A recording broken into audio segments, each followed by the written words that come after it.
talaga siya. Ewan ko, mas matindi pa rin talaga yung bulong sa kanya ng demonyong yun. Sinong demonyo? Yung boss niya. Rictus Grin, yun ang tao sa nakakatakot ng ngiti na naiwan sa mukha ni Sonny nung mamatay siya. Nabiyad ko siya Strychnine poisoning, positive ang test. May lumason kay Sonny. Maybe this is something worth looking into. Iimbestigahan mo si Ano? Ako, si Victor Santiago, maaapektuhan ng isang blind item? Ira, bago ko makalimutan, ikaw nga pala i-assign ko doon sa liga. Sige na, just do your job. Pinapaalala ko lang sa'yo, if you keep playing dirty, it will all bite back. Kaya hindi ka ba saan galing ka? Wala ho, sir. Huwag kumulong kumilo. Sa investigation mo kaya. Anong ibig mo sabihin? May kinalaman dito yung tatay mo? Kung meron man, hindi na magugustuhan yung magagawa ko. Pwede ba kitang makausap, anak?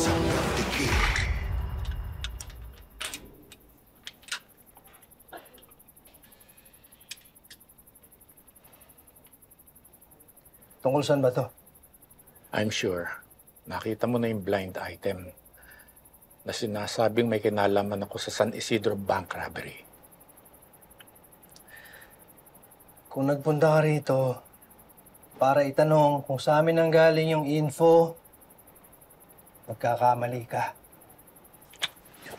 Sandali lang, Tonyo. Hindi yun ang pinunta ko dito. Wala akong pakialam sa tingin ng mga tao sa akin. Ikaw lang ang iniisip ko, anak. Gusto kong malaman mo first hand na wala akong kinalaman dyan.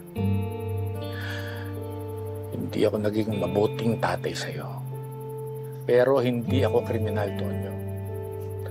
At lalong hindi ako gagawa ng ikapapahamak ni Lara. Pwede ba? Huwag mong mabanggit-banggit yung pangalan niya rito. Sorry. Pero ayoko maapektuhan ka nitong blind item na kumakalat. Pulis ako. Hindi ako naniniwala sa mga blind item. Yun lang ba? Makakalis ka na. Salamat sa pakikinig. Sana totoo nga lahat ng sinasabi mo. Kasi pag napatunayan ko na may kinalaman ka sa nangyari sa asawa ko, hindi mo magugustuhan ang kaya kong gawin.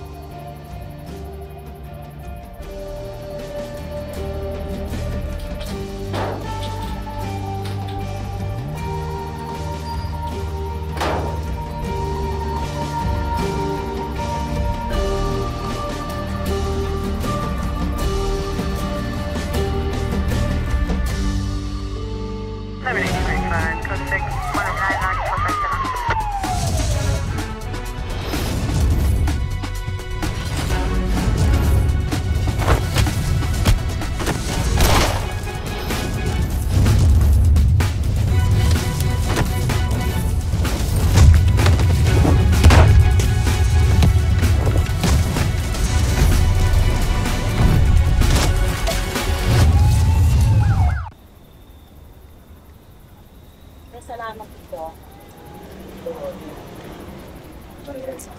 Tonyo. Ano ginagawa mo dito? Nakita ko kasi, bumili ka ng alak eh. Baka gusto mo na kainuman.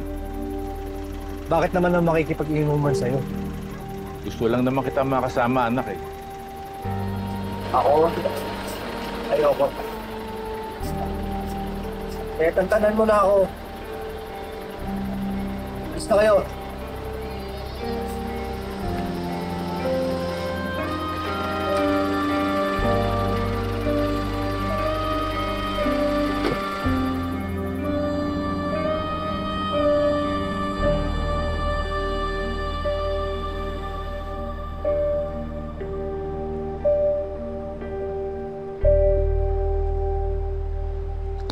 Kapag nakahanap tayo nitong strychnine, sigurado madali tayo makakahanap ng lead kung sinong kumana kay Sunny. Teka lang. Eto na ba yung bagong Antonio Conde? Yung pa-notes-notes na? Yung mas organized? Ano ba yung sinasabi mo, Garcia? Hindi, napansin ko lang, hindi ka naman ganyan dati. Pakiramdam ko parang na-adapt mo na yung style ko. Nakukuha mo na, no? Sige, sa'yo na nang galing. Mamin din. Sa akin yung nakuha yun eh. Pero teka lang, Konde. Ba't yata pa old tong mga nasa listahan? Dahil matagal na tong naban, dahil sa kanyang toxic properties. O nga pala, meron ako nakilalang botanist. Meron siyang toxic, tsaka exotic plants. Yun yung pupuntahan namin ni Dizon mamaya. Kaya kayo, Garcia, Robles, maghanap kayo ng may makakausap tungkol sa may inside info sa black market chemicals. Teka lang. Konde, baka mas okay kung tayong dalawa na lang pumunta doon. Tapos si Dizon saka Robles yung may iwan dito. Bakit sa tingin mo hindi kami magiging transparent kapag may nakuha kami mga lead? Hindi naman sa ganun. Para mas balance. Teka. Ano kung ibig sabihin mong mas balance?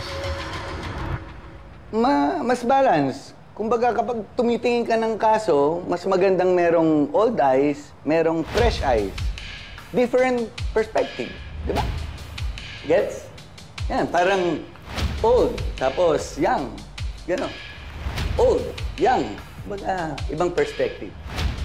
Sige. Tara na, sayang oras.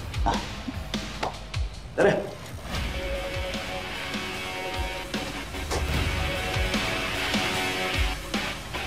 Robles, tara.